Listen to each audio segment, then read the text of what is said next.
Neymar শেষ, ফুরিয়ে গেছে, ইনজুরিতে শেষ অধ্যায়। না না না, এক ম্যাচ, এক রাত, এক বার্তা। অ্যাটলেটিকো মিনেইরোর বিপক্ষে যা করলেন নেইমার জুনিয়র, সেটা শুধু পারফরমেন্স না, এটা ছিল পুরনো রাজপুত্রের প্রত্যাবর্তন। ম্যাচের শুরু থেকেই চোখে পড়ছিল এক অন্য নেইমার। ড্রিবল আছে কিন্তু অকারণে না, শো আছে কিন্তু দলের ক্ষতি করে না। বল পায় পেলে ডিফেন্ডাররা এক পা পিছিয়ে যাচ্ছিল, একটা টাচ, দুইটা ফেইন্ট, আর গ্যালারিতে শব্দ।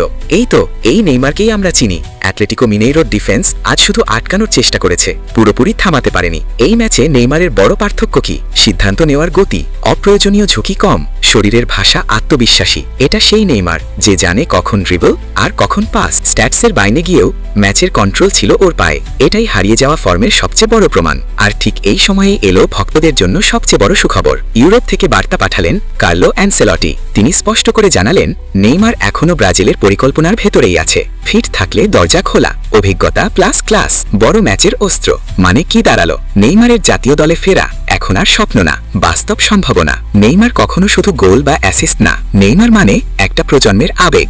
ইনজুরি তাকে থামিয়েছে, সমালোচনা তাকে আঘাত করেছে, কিন্তু শেষ করেনি। অ্যাটলেটিকো মিনেইরোর বিপক্ষে এই পারফরমেন্স যেন বলছে, আমি এখনো এখানেই আছি। আর যদি এই ফর্মটা থাকে, তাহলে 2026 ব্রাজিল নেইমার গল্পটা কিন্তু আবার লেখা শুরু হয়ে গেছে।